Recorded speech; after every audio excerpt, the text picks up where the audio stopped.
যে পুরুষ আপনাকে সত্যিকারের ভালোবাসে সে পুরুষ কখনোই বলবে না তুমি থাকলে থাকো, না থাকলে চলে যাও। সে সব সময় বলবে তুমি সারা জীবন আমার হয়েই থেকো। হ্যালো এভরিওয়ান, আসসালামু আলাইকুম। সবাই কেমন আছো? আমি ওকে দেখতে পারছো আমি কিন্তু রান্নাবাড়া করছি।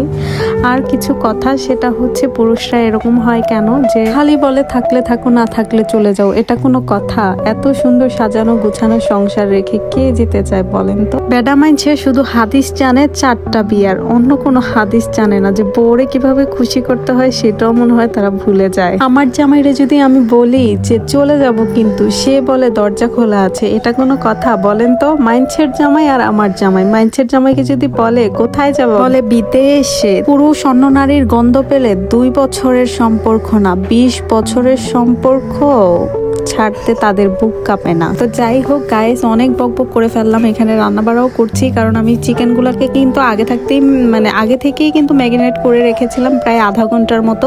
ম্যারিনেট করে রাখলে কিন্তু মাংসটা রান্নাও হয় অনেক সুন্দর, আর মশলাও কিন্তু ভেতরে যায়, খুবই মজা লাগে। আমি টমেটো দিয়ে মশলা দিয়ে কষিয়ে নেব ভালো করে। এই রান্নাটা আমি আমার আম্মুর মতো করতে চেয়েছিলাম, বাট ওরকম একটা হয় নাই। তো যাই হোক, মোটামুটি হয়েছে।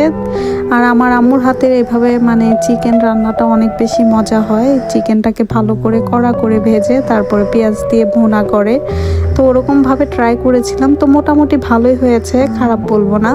তো যাই হোক, দেখতে পাচ্ছেন আমার কিন্তু কড়াইটা একদমই ছোট হয়ে গেছে, চিকেনগুলো একটু বেশি হয়ে গেছে, আর পেঁয়াজও অনেক বেশি হয়ে গেছে এর জন্য।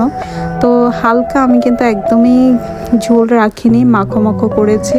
আর এইভাবে তরকারি মাঝে মাঝে আমি রান্না করি, আর খুবই ভালো লাগে। অল্প পরিমাণে পানিও দিয়ে দিয়েছি, পানিটা শুকিয়ে আসলে নামিয়ে নেব, কারণ এভাবে চিকেন রান্নাটা খুবই মজা হয়। কড়া করে কিন্তু চিকেনটাকে ভাজলে কিন্তু খুবই ভালো লাগে। রোজার দিনে বাসায় খাওয়া হয় না তেমন একটা, কিন্তু রান্না করা হয় অনেক বেশি। কিন্তু কি দেখা যায় যে রান্না করে রাখি, বাট তরকারি থেকে যায় যেমনটা তেমনই। না খেয়ে দেখা যায় যে এভরিডেই না খেয়ে জাস্ট পানি খেয়ে রোজা রাখছি। তো যাই হোক, কোনো ব্যাপার না, খাওয়া দাওয়া তেমন একটা করা হয় না, ওই ইফতারের সময় যতটুকু খাওয়া হয় অতটুকুই। তো দেখতে পাচ্ছেন ফাইনালি আমার রান্না কিন্তু হয়ে এসেছে, আর রান্নাটা কিন্তু অনেক বেশি মজা হয়েছিল, অনেক বেশি ইয়াম্মি হয়েছিল। ইফতারের সময় যে খুব যে বেশি খেয়ে ফেলি তা কিন্তু না, যেমন পানি খেলেই কিন্তু মনে হয় যে পেট অনেক বেশি ভরে গেছে, তা আর খাওয়া যায় না। আর খেলেও যেমন পেট ফেঁপে থাকে, এরকম একটা ব্যাপার। তো যাই হোক, দেখতে পাচ্ছেন আমার রান্না কমপ্লিট, আর ও পাশেও কিন্তু আমার রান্না বসিয়েছি। তো ডাল আছে, আরও তরকারি আছে, রান্না করেছিলাম মাছের তরকারি, আর এখানে চিকেনের তরকারি।